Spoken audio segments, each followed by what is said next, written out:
Yesus yang kami kasihi Tuhan, kami sangat bersyukur padamu Tuhan di atas lawatan Engkau di tempat ini. Kami pada saat ini datang kepada Engkau Tuhan, merendahkan diri kami, tinggikan Engkau di tempat ini.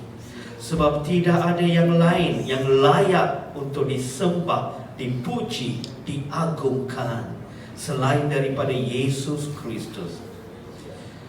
Tuhan, berbicaralah dengan setiap anak-anak-Mu yang ada di sini Tuhan. Pakailah hamba-Mu ini Tuhan Yesus untuk menyatakan apa yang ada dalam hati-Mu Tuhan kepada sidang jemaat ini Tuhan Yesus. Haleluya. Kami serahkan tempat ini, diri kami di tangan-Mu Tuhan. Lakukan Tuhan apa yang telah Engkau rencanakan bagi kami. Segala pujian syukur hanya bagi-Mu Tuhan. Dalam nama Yesus kami berdoa. Amin. Berikan kemuliaan saudara. Dan bersalam-salaman antara satu sama lain sebelum Anda duduk.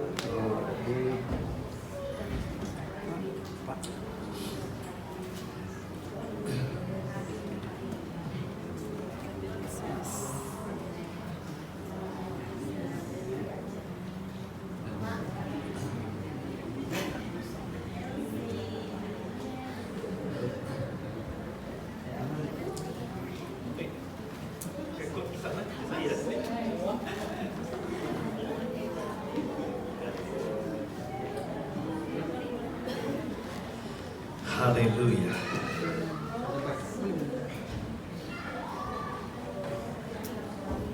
Puji Tuhan.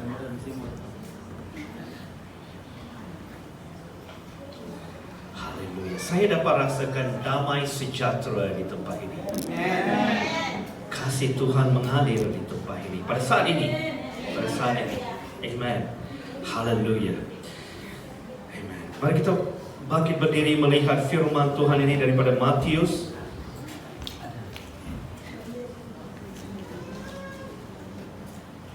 Matius 4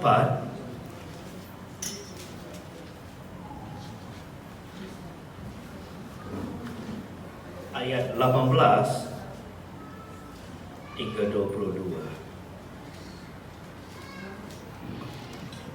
Matius 4 ayat 18 hingga 22. Dan ketika Yesus sedang berjalan menyusur danau Galilea, Ia melihat dua orang bersaudara, yaitu Simon yang disebut Petrus dan Andreas saudaranya. Mereka sedang menebarkan jala di danau sebab mereka penjala ikan. Yesus berkata kepada mereka, "Mari ikutlah aku, dan kamu akan kujadikan penjala manusia." Lalu mereka pun segera meninggalkan jalannya dan mengikuti Dia. Dan setelah Yesus pergi dari sana, dilihatnya pula dua orang bersaudara, yaitu Yakobus, anak Zebedeus, dan Yohanes saudaranya bersama ayah mereka. Zebedeus sedang membereskan jala di dalam perahu. Yesus memanggil mereka, dan mereka segera meninggalkan perahu serta ayahnya lalu mengikuti Dia. Amen. Saudara, kita lihat di sini Yesus memanggil Petrus dahulu dan Andreas dan memanggil mereka untuk mengikuti Dia. Dan dalam kehidupan Yesus kita lihat Dia memanggil ramai untuk mengikuti Dia, right? Dan salah seorang yang terus respon kepada Yesus Kristus adalah Petrus, diikuti dengan Andreas dan yang lain-lain. Puji Tuhan. Tuhan berkata, cukup untuk kamu menjadi penjala ikan. Mari ikut saya menjadikan kamu penjala manusia. Ia semua tentang ikut Yesus. So hari ini Pastor nak tanya satu soalan. Adakah kamu seorang pengikut? Adakah kamu seorang pengikut? Tuhan memberkati. Anda dipersilakan dekat. Haleluya.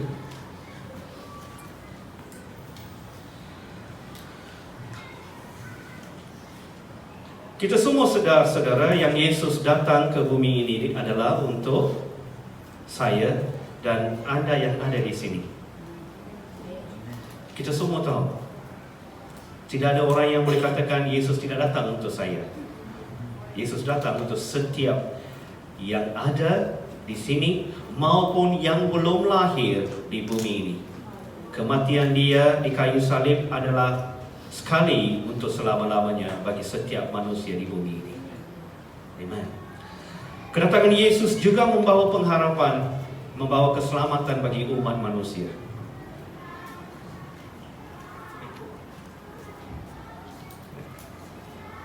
Puji Tuhan, rencana Tuhan yang begitu besar sekali. Setiap seorang yang Yesus berjumpa dalam kehidupan dia, di sewaktu dia masih lagi di bumi, dalam pelayanan dia mula menjemput, ikut saya, ikut saya, ikut saya. Amen. Haleluya. Lebih daripada rencana Tuhan yang untuk menjadikan mereka sesuatu yang lain, bermula daripada ikuti saya. Dia berkata kepada Petrus dan juga Andreas, tinggalkan semua ini. Mereka adalah penjala ikan. Kehidupan mereka adalah bergantung kepada laut dan juga hasil tangkapan daripada laut itu. Tidak ada yang lain mereka boleh lakukan. Kalau kamu panggil mereka bekerja di tempat lain, mereka tidak boleh lakukan. Kalau kamu bawa mereka keluar daripada laut itu, sebelah laut itu, ke tempat lain, mereka tidak boleh. Sebab kehidupan mereka adalah laut dan ikan. Laut dan ikan. Begitu juga dengan kita. Kalau Anda lahir di kampung, mau keluar dari tempat itu adalah satu cabaran yang besar. Langkah yang kamu letakkan merupakan langkah iman kamu, bukan sembarangan. Kalau ada yang panggil, mari kita pergi ke KL, JB, Pulau Pinang, kamu akan berpikir mungkin bukan 10 kali, 100 kali. Sebab kamu sudah serasi dengan kehidupan di kampung. Bagaimana? Kamu tinggal di rumah kampung, papan, bukan jenis yang konkret begini, bukan double story atau semi-D di kampung, walaupun nampak macam 2 tingkat itu bukan semi-D. Bagi kamu adalah semi-D. Banglo. Kehidupan yang sederhana. Keluar dari rumah, nampak ayam yang ada di depan sana, kamu tak pakai alarm di handphone untuk bangun, ayam yang bangunkan kamu. Mandi bukan di swimming pool, tapi ada kolam-kolam yang ada di sana itu. Kehidupan kamu semuanya hijau di hadapan kamu. Kamu sudah serasi dengan kehidupan itu. Bangun pagi pergi cucuk tanam, torai getah, kelapa sawit, itu sahaja. Bukan pergi ke office atau pergi ke kafe, pergi kerja di sana, restoran. Kamu biasa sudah. So kalau kamu dipanggil untuk keluar dari sana, pasti jawabannya tidak. Dan dipaksa, dan dipaksa, dan dipaksa, akhirnya kamu keluar dari sana. So hari ini ramai yang mungkin dipaksa di sini ya. Ataupun langsung kamu tidak ada apa-apa yang boleh lakukan di sana. Akhirnya terpaksa kamu kena keluar. Bukan dipaksa, terpaksa. Alright? Bahasa Malaysia ni bagus ya. Dipaksa, terpaksa, paksa. Memaksa diri kamu keluar. Memaksa diri kamu keluar. Bukan orang yang paksa, dipaksa. Kamu sekarang memaksa diri kamu keluar ke bandar untuk mencari. So kehidupan begitu. Tapi bagi Petrus dan Andreas yang lahir di sana, pergi memancing dan juga menjala ikan. Bila Yesus lalu, Yesus bukan kawan mereka, bukan satu kampung dengan mereka. Mereka tidak pernah, mungkin mereka dengar tentang Yesus, tak pernah. Dia tidak tahu latar belakang. Satu hari Yesus lalu ke sana, berkata kepada mereka, tinggalkan semua ini, ikut saya. Bagi saya dipanggil stranger lah. Saya tak kenal dia, orang asing. Tak kenal. Dia bukan uncle saya. Okey, bapa saudara saya yang panggil saya, orangnya tidak kenal, tapi panggil saya keluar dari tempat itu, ikut dia. Dan respon yang mereka beri adalah begitu unik sekali, begitu luar biasa sekali. Saat Yesus panggil, pertama kali berjumpa dengan mereka, okey, tak kenal mereka, Yesus jumpa dengan mereka, cukup, tinggalkan semua ini, ikut saya akan jadikan kamu penjala manusia. Mereka lepaskan. Satu-satunya menjadi kepunyaan mereka adalah jala itu. Selain daripada keluarga yang ada di sana. Okay? Jala itu adalah punca pencarian mereka itu. Mereka lepaskan.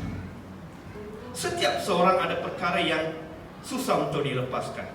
Bagi saya, perkara yang susah untuk dilepaskan adalah jala dan perahu bagi Petrus dan Andreas. Tapi mereka lepaskan semua itu mengikuti Yesus Kristus. Saudara, mengikuti Yesus Kristus adalah bukan senang. Okey.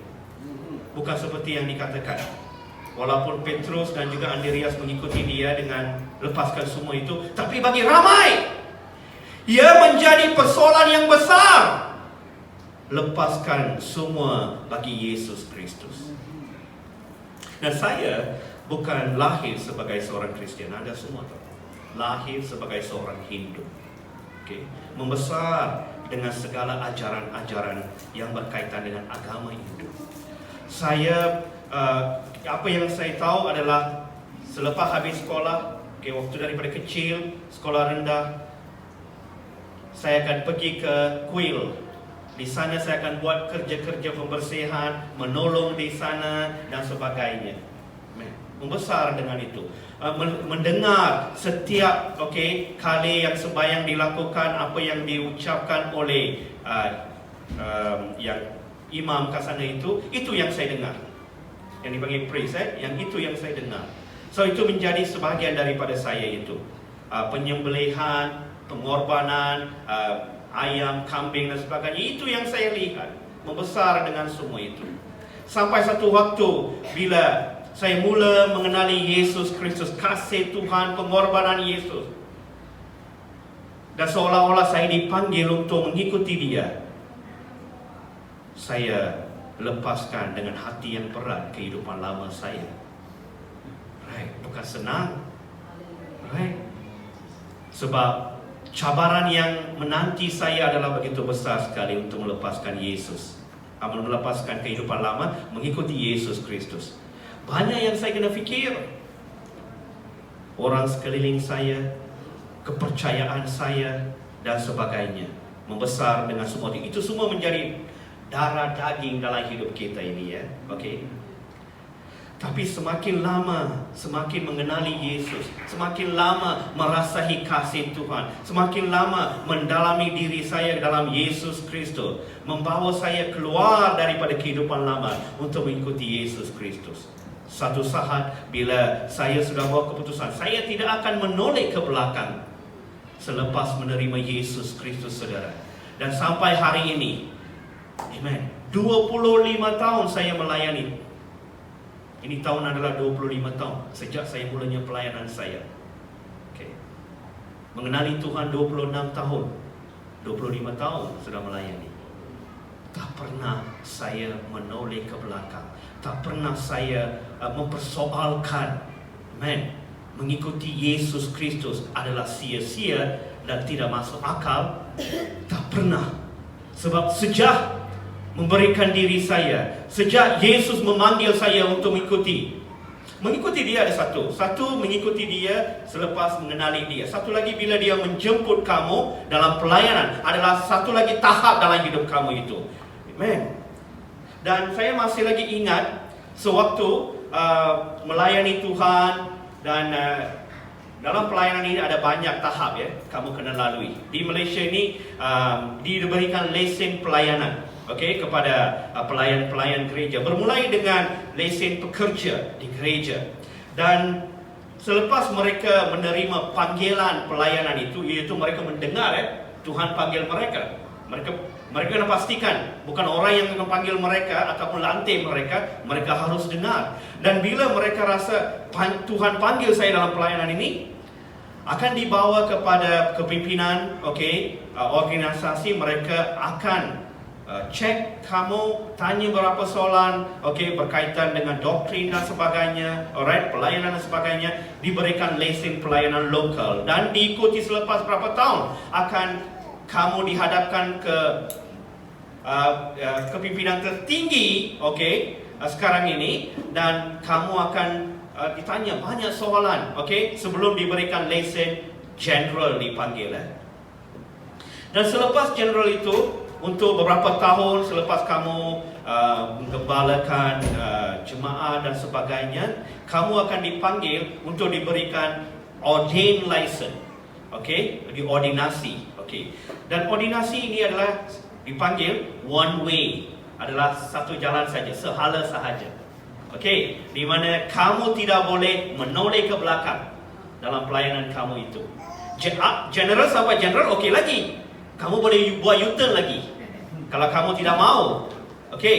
Kalau saya rasa cukuplah dengan tension sangat dengan jemaah ni.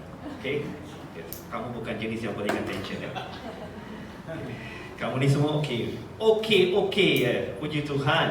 Dan kalau terlalu tension sangat, kamu masih lagi boleh lepaskan semua ini. Tapi bila masuk ke tahap yang satu lagi, yang terakhir itu, di ordinasi, kamu akan ditanya, kamu sanggup untuk pergi sampai Yesus kembali, ataupun kamu kembali kepada Dia? Dia kembali ke bumi atau kamu kembali kepada Dia? Alright? So tahap itu, kalau kamu kahwin dengan ada isteri, dua-dua akan ditanya soalan yang sama. Dan majlis tertinggi atau kepimpinan tertinggi akan berdoa dan menjadikan kamu seorang servant, hamba kepada Tuhan itu, dan kamu didedikasikan. Ordinasi akan dilakukan, tahap yang, dan waktu itu kamu tidak boleh pergi ke mana-mana. Alright? Kamu kena, sebab itu adalah keputusan yang kamu buat. So di sini kita lihat kenapa pastor kongsikan itu adalah itu pelayanan. Dan sebelum pelayanan adalah diri kita, setiap yang ada di sini yang mengikuti Yesus Kristus. Amen. Dan Tuhan memanggil kita untuk mengikuti Dia. Amen. Dan bukan senang, sebab Ia melibatkan ada perkara-perkara yang kita harus lepaskan untuk Dia. Amen. Tapi Yesus berkata kepada Petrus dan Andreas, kamu lepaskan jala ini. Cukup tangkap ikan. Setakat kamu, kalau waktu lapar makan ikan sudah kenyang sudah. Tapi selepas ini saya akan jadikan kamu sebagai penjala manusia. Itu tidak bermakna kamu bawa jala pergi tangkap semua dari sana. Itu dipanggil kidnap, penculik sudah. Yesus panggil saya menjadi penjala manusia. Saya pergi belikan jala di kedai yang jual semua barang ini, saya simpan. Mana-mana orang di Metro Prima saya nampak, saya terus letak aja macam ni, tarik mereka. Dan di belakang kamu ada polis dengan jala dia, tangkap kamu.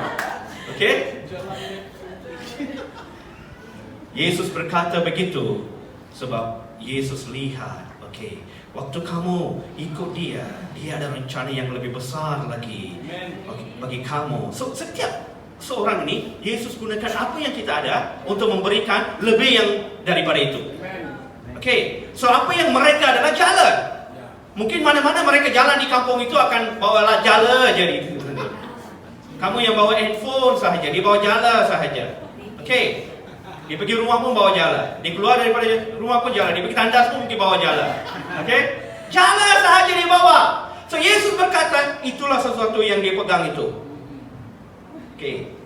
Lepaskan itu, saya beri sesuatu yang lebih besar bagi kamu. Amen.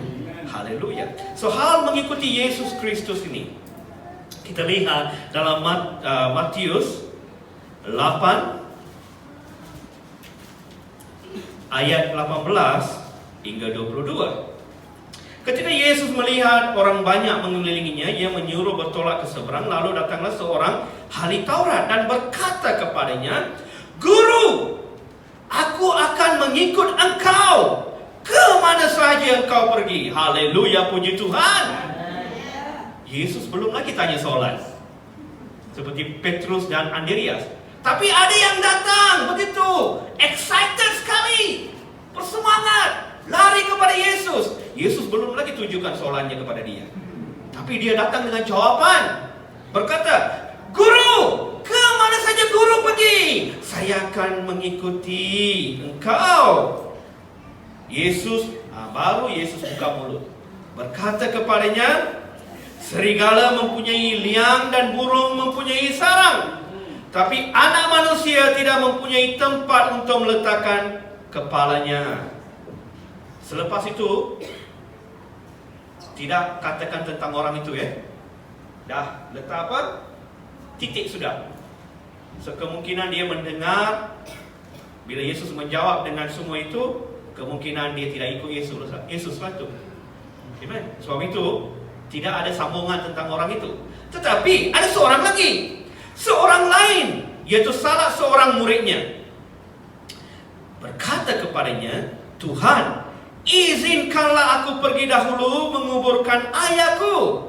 Tapi Yesus berkata kepadanya, "Ikutlah aku, dan biarlah orang-orang mati menguburkan orang-orang mati mereka." Amen. Bagaimana orang mati boleh menguburkan orang yang mati? Hah? Orang mati ini tidak mempunyai iman. Dia mati dari segi rohani. Itu yang Yesus berkata. So jangan kamu ingat mayat boleh bangun dan menguburkan yang lain. Mati di sini adalah mati dari segi rohani. Dia masih lagi hidup, tapi dari segi rohani. So dia berkata, jangan risau pasal orang-orang itu. Dia berkata, saya nak pergi menguburkan. Menguburkan siapa? Orang tua, ayahku. So dia berkata, orang itu berkata, yang lain itu muridnya berkata, secara fizikal saya mau kuburkan ayah saya. Mungkin ayah dia sakit pada waktu itu. Alright. Mungkin pada waktu itu dia dalam nyaris-nyaris, dalam ambang maut. So dia berkata, tunggu Yesus, biar saya pergi kuburkan ayah saya dulu. Dan Yesus berkata, jangan risau. Ada yang boleh lakukan semua itu, tapi kamu ikut saya. Dia pun, kita tidak lihat sambungannya, apa yang berlaku. Right? Kalau dia ikut, pasti kita akan dengar tentang orang itu, seperti Petrus dan Andreas. Right? So bukan senang. Saat kita mau ikut Yesus Kristus, bermacam-macam perkara yang kita fikirkan. Kehidupan kita, sekeliling kita, apa yang kita sedang lakukan. Mengikuti Yesus bermakna menerima Yesus sebagai Tuhan Juru Selamat kita. Kadang-kadang kita fikir, bila kita sentuh tentang pembaptisan dalam nama Yesus Kristus, menerima dia sebagai Juru Selamat, kita fikir macam mana kita melepaskan kehidupan kita ya. Lama dahulu menerima dia sebagai Juru Selamat. Amen. Tuhan berkata, lepaskan kehidupan lama kamu supaya saya memberi kehidupan yang baru bagi kamu. Amen. Tapi kita tidak lihat seperti mana Petrus dan Andreas lihat. Saat dia memberitahu mereka, mereka sanggup lepaskan dan mengikuti Yesus Kristus. Tapi kita lihat dua orang lagi yang tidak bersedia untuk mengikuti dia. Right? Amen. Sama juga dengan kita, saudara. Yesus panggil kita untuk menerima dia sebagai Juru Selamat dan jalan mengikuti dia dalam hidup kita ini. Kita berfikir siang malam, berminggu-minggu, berbulan-bulan. Setiap persoalan ada jawapannya, tapi persoalan ini tak ada jawaban bagi kamu. Ada yang berfikir-fikir sampai bertahun-tahun. Waktu mereka sampai mau mati sudah, baru mereka mau menerima Yesus Kristus. So mereka rasa waktu saya menerima itu, terus saya pergi ke syurga. Kita akan lihat nanti Alright, kita akan lihat nanti. Jangan kamu ingat last minute saya boleh escape. Ingat, waktu kasih karunia ada limit dia. Tahu kasih karunia itu? Grace of God tu Tuhan berikan waktu itu, grace tu, kasih karunia itu ada waktunya. Bila kita limpas itu, kamu bergolek pun tidak boleh buat apa-apa. Kamu menangis di depan gereja 1 minggu pun Tuhan tidak boleh lakukan apa-apa. Sebab masanya diberi. Dan waktu sekarang adalah waktu di mana Yesus berkata, ikut saya. Sebab ini adalah waktu kasih karunia. Di-extended orang kata. Diperpanjangkan bagi kamu. Haleluya. Tapi masih lagi kita fikir, mau menerima dia atau tidak? Mau ikut dia atau tidak? Bagus saya buat apa yang saya buat sekarang ini bila waktunya sampai. Macam mana kamu tahu waktunya sampai? Waktu kamu nak mati pun kamu tidak akan tahu hari ini. Pagi ini waktu kami sedang dalam perjalanan sebelum pergi mengambil Suster Arni tadi, tiba-tiba topik tentang kematian berlaku itu. Hari ini, sebab kami nampak ada orang yang sedang kayu basikal, pakai semua itu daripada frame keluar. Mereka sedang kayu basikal untuk menjadikan mereka fit, orang kata sehat. Tapi hari ini banyak kes orang mati disebabkan sakit jantung. Dan ke belakang ini orang dalam 40-an yang banyak berlaku. So bila saya dengar saya dalam 40-an ini, saya mula berfikir panjang sekali. Kena berdoa banyak ini. Kamu tidak mau ada gembala nanti di gereja ini. So hari ini kata kira kamu ni sehat ke, ambil multivitamin ke, kamu pergi gym 3 kali seminggu ke, kalau dia datang ketuk pintu tu, dia ketuk, dia ambil kamu. Amen. Apa pun tak boleh buat apa-apa saudara. Amen. Haleluya. Dan kamu tidak akan tahu bila waktunya. So bila kamu diberikan waktu kasih karunia ini, Tuhan sedang menjemput, Tuhan sedang panggil semua, ikut saya. Dan saya pasti hari ini ramai hamba Tuhan akan berkhotbah seperti ini. Panggil semua yang belum diselamatkan, ikut dia. Yang ada di gereja yang belum menyerahkan diri mereka untuk menerima dia sebagai juru selamat, masih lagi message yang sama diberitakan. Tapi kita masih lagi berfikir, mau atau tidak. Apa kata bulan depan? Apa kata tahun depan? Tahun 2021, tahun yang terbaik sekali. Ada orang beritahu, tahun yang bawa banyak sukses adalah tahun 2021. Saya tunggu sahaja. Ada yang beritahu sebelum bulan 2 tadi hari itu kan, 20 hari bulan 2 2020. Ada yang beritahu waktu yang banyak baik untuk kahwin. Harinya adalah begitu, 2020. Unik betul. Tapi ramai juga yang kahwin, keluar dalam surat kabar. Tapi tak tahu berapa ramai yang sudah pun bersedia untuk bercerai. Tarikh tidak tentukan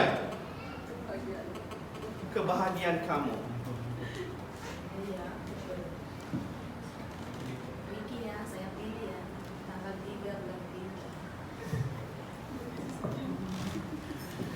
Tarikh tidak akan tentukan saudara.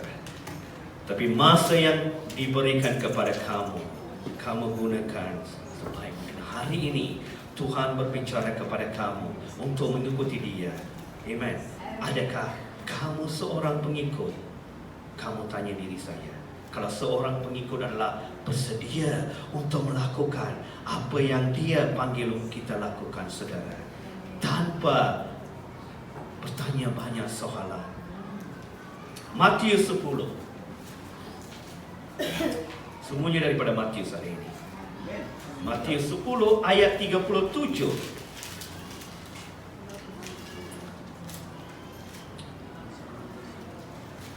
Barang siapa mengasihi bapa atau ibunya lebih daripadaku, ia tidak layak bagiku.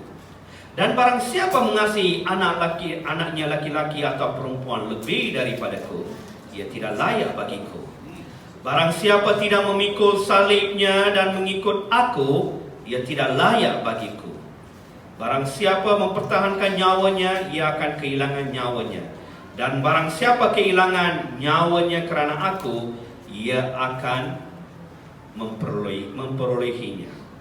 Yesus berkata di sini, tidak ada yang lebih besar, lebih penting berbanding dengan dia. Dia gunakan contoh ayah dan ibu, anak laki-laki. Kenapa saudara? Sebab mereka adalah yang paling rapat dengan kita. Amen. Sebelum kamu mengawini seseorang, kalau kamu masih lagi single pada hari ini, ibu bapa, adalah paling penting. Paling rapat. Dan diikuti dengan anak-anak. Dan kamu kahwin, ada suami dan sebagainya. Tuhan gunakan contoh ini. Kalau mereka lebih penting, bermakna kamu tidak layak bagi saya. Tuhan mau dialah yang paling penting dalam hidup kamu, diikuti dengan ayah, ibu, suami, anak-anak, uncle, auntie dan sebagainya, nenek, datuk. Semua adalah selebihnya mereka. Dan dia berkata di sini, barang siapa tidak memikul salibnya dan mengikut aku, dia tidak layak bagiku, saudara. Yesus berkata, salib itu saudara, kamu semua tahu, segala isu yang kita lalui, segala pergumulan dalam hidup kita, kita ambil dan mengikuti dia. Dan sebabkan kita tahu bukan senang untuk mengikuti, mengambil salib itu. Mengambil salib itu adalah banyak cabaran yang kita akan melalui disebabkan kita mengikuti dia. Sebab itu saya katakan bukan senang. Tapi kalau kamu sedia untuk mengambil salib itu dan mengikuti dia, Yesus berkata apa? Barang siapa mempertahankan nyawanya, ia akan kehilangan nyawanya. Dan barang siapa kehilangan nyawanya kerana aku, ia akan memperolehinya. Mengambil salib, mengikuti dia, saudara, kamu menerima hidup yang baru. Amen. Matius 24. Yang terakhir sekali.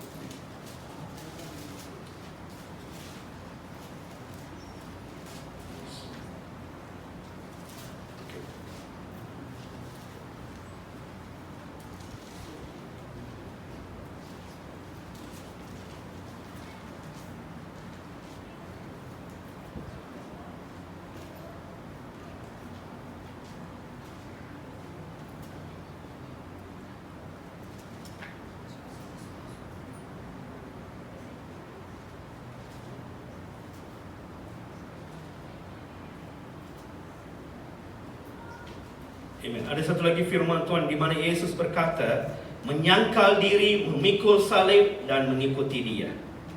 Amen. Menyangkal diri, memikul salib dan mengikuti Yesus Kristus adalah tentang mengambil salib, mengikuti dia. Bermakna kamu menyangkal diri kamu. Seperti mana saya katakan tadi. Saya terpaksa meninggalkan kehidupan lama saya. Saya terpaksa lepaskan kepercayaan saya sebagai seorang Hindu sebelumnya, sebelum saya buat keputusan untuk mengikuti Yesus Kristus. Bukan senang bagi saya. Kehidupan lama saya bukan senang untuk saya lepaskan. Tapi di sanalah dikatakan menyangkal Yesus. Menyangkal diri, mengikuti Yesus, mengambil salib dan mengikuti Yesus Kristus.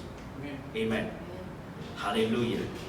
Bila kita lakukan itu, saudara, haleluya, kita akan menjadi mengikut bagi Yesus Kristus.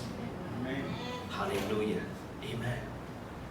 Pengikut Yesus Kristus. Hari ini Yesus berkata, apakah Anda seorang pengikut? So kita lihat, ada yang datang, ada yang mula mengenali Yesus. Saat badai melanda mereka, mereka lepaskan iman mereka. Mereka tinggalkan ibadah mereka. Mereka tinggalkan sesuatu yang mereka rasai bersama dengan Yesus. Dan mereka sanggup lepaskan, lari kembali ke kehidupan lama mereka. Mereka belum bersedia untuk menyangkal diri. Amen. Haleluya.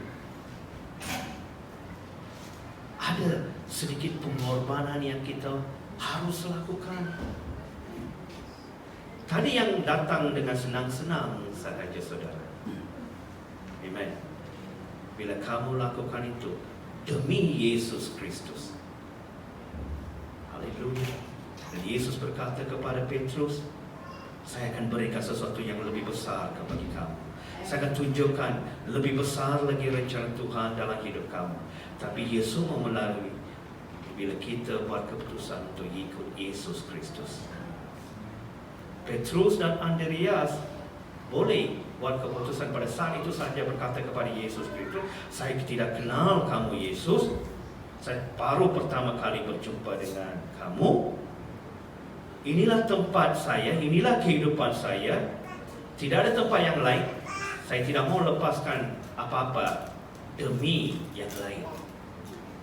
Tapi saudara, saya rasa sebab ia datang daripada Yesus, perkataan itu keluar daripada Yesus, bukan daripada orang lain.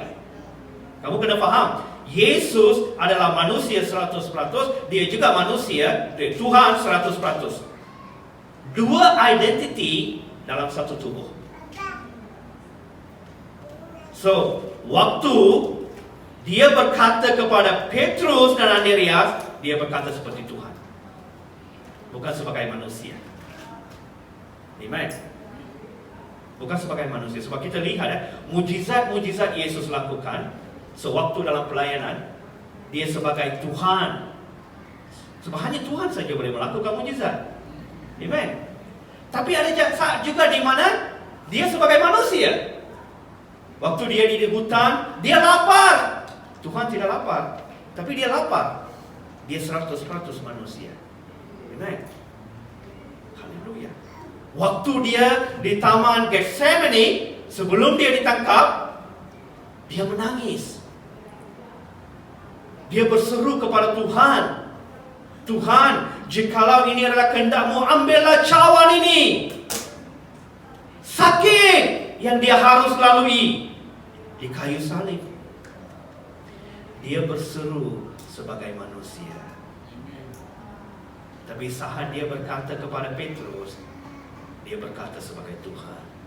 Sebab itu Petrus dan Andreas tidak ragu-ragu saat mereka dengar ini bukan suara manusia ini suara lain. Mereka terus lepaskan semua itu. Hari ini Tuhan berbicara kepada anda yang duduk di tempat ini. Suara Tuhan adalah ini. Saya hanya hamba Tuhan yang membawa firman Tuhan, yang menyuarakan firman Tuhan kepada kamu. So Tuhan sedang berbicara kepada kamu. Haleluya. Untuk mengikuti Dia. Mengikuti Dia. Saudara, waktu diberikan kita adalah sedikit. Hari ini seluruh dunia, kamu semua tahu mereka takut pasal apa? Kamu semua tahu kan? Seluruh dunia takut dengan satu virus COVID-19, Corona. Mereka sekarang ini bukan takut pasal meriam, okay? Mereka tidak takut pasal tsunami sekarang ini. Mereka tidak takut pasal gempa bumi ini. Gempa bumi berlaku juga baru-baru di Sulawesi minggu ini. Berlaku 5.7. Okay? Itu tidak membawa ketakutan. Mereka takut hari ini sampai satu virus saja. Pernah berlaku Ebola di Afrika, SARS, MERS, okay? Itu semua virus-virus, okay? Tapi Corona ini adalah mungkin bapa kepada virus-virus. Okay? Tidak ada antidote. yang boleh mereka suntik dan kamu boleh sembuh. Tak ada antidot. Saintis sedang bekerja keras untuk mencari antidot tu. Okey, vaksin mereka mencari. Tapi sampai hari ini tak ada lagi. So ini adalah jenis yang tak pernah wujud dalam senarai mereka. Seluruh dunia takut satu virus. Terima sahaja. Pergi ke office pakai mask. Bila orang sebelah kamu batuk, semuanya pandang. 100 orang semua pandang dia. Ini pembawa corona kah ini? Okay? Kawan saya beritahu saya, dia naik train daripada Seremban datang ke office. Ada satu orang batuk, itu mungkin batuk kering lah tu sebab terlalu ramai. Tu, semua pandang dia. Begitu takut sekali. Semua yang pergi naik pesawat pun tidak mau naik pesawat. Takut nanti naik pesawat ada seorang yang corona. Macam ini, semua kena. Baru-baru ni kami pergi ke Vietnam itu, pakai juga mask di airport. Tapi selepas tu di kapal tu kami buka sahaja. Kami berdoa, Tuhan lindungi kami daripada bakteria dan virus. Amen. Pergi ke negara sana tu pun tak pakai mask. Amen. Dan Tuhan bawa kami kembali selamat. Sebab kami percaya darah Tuhan lebih berkuasa. Amen. Lebih daripada corona.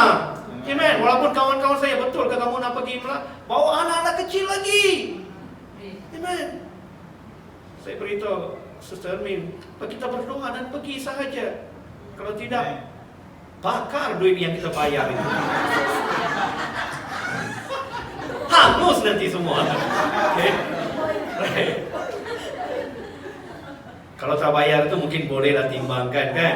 Ini sudah bayar, sudah lama-lama sudah buat planning sudah ni. Tapi apapun kepercayaan kami adalah kepada Tuhan. Tapi hari ini, semalam kami sewaktu mesyuarat dengan gembala-gembala, ada hamba Tuhan yang sepatutnya pergi ke salah satu negara, di sekitar sini, dia cancel dia punya trip disebabkan corona. Saya rasa, di mana iman kamu ni? Hari ini ramai yang tidak mau travel. Sampai tiket sudah turun sampai minggu ini. Saya beritahu, Korea biasanya kita beli tiket RM1,500. Minggu ini tiket turun 2 hala RM180. Korea Selatan, Taiwan RM170 pergi balik. Japan tidak boleh buat apa-apa sebab syarikat penerbangan terpaksa kena turunkan. Tapi bila saya tanya Sermin, bagus juga RM180. Apa kata kita pergi ke Korea, Seoul? Lepas tu kan, saya beritahu dia, betul ke kamu nak pergi Seoul ni? RM180 saja kan? Seorang tu, satu family baru RM600 lebih. Satu family, RM700, tak sampai RM700 pun. Lepas tu keesokan hari saya pergi cek balik. Orang kata World Health Organization tu, list tu. Saya nampak negara yang kedua yang paling tertinggi coronavirus adalah Korea Selatan.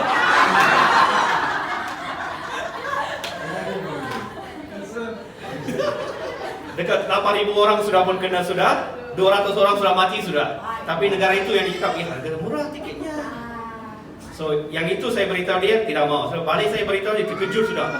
Negara kedua terbanyak kena corona. Puji Tuhan kita tidak beli tiket. Takut saudara hari ini.